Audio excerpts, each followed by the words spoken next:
Coffee and walnut cake recipe. This is a great UK coffee cake, ideal for bank holiday baking. You're going to need a 20 centimetre baking tin and you need to line it. I'm using a baking belt for an even bake. You need 225 grams of caster sugar and 225 grams of soft butter. You are then going to whip that up for around about 5 minutes so it is light and fluffy. Then add in 4 teaspoons of espresso powder.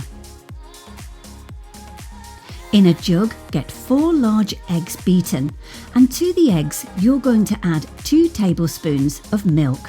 Again, mix it round. Then you're going to have 200 grams of plain flour, and to it add 2 teaspoons of baking powder and half a teaspoon of bicarbonate of soda.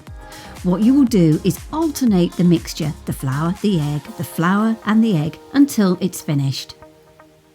Sometimes the mixture can congregate round the sides, so just get a spatula and take it round and then just give it a final whiz round.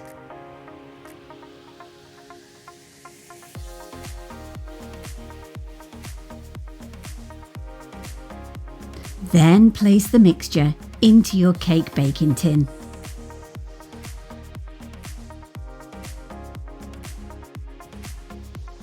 Then place in the oven at 180 degrees for around about 40 minutes.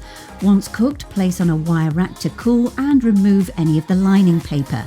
Now, because I've used 1 cake and I want to make 2 sandwiches, I've split it in half and then I'm going to let it cool down further.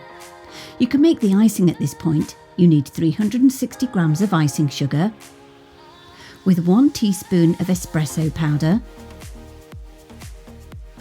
and 175 grams of soft butter.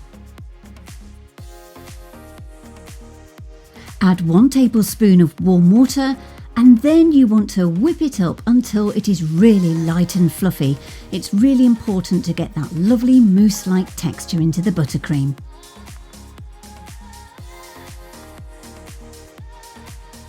Then you're going to use half of this lovely coffee buttercream to make a sandwich together. Then place the other coffee buttercream on top, dust with cocoa and add those walnut halves. Oh voila, you have just made the most amazing coffee cake. Don't forget to subscribe so you get more great recipes. The full written recipe is on my website, cookingwithemily.co.uk.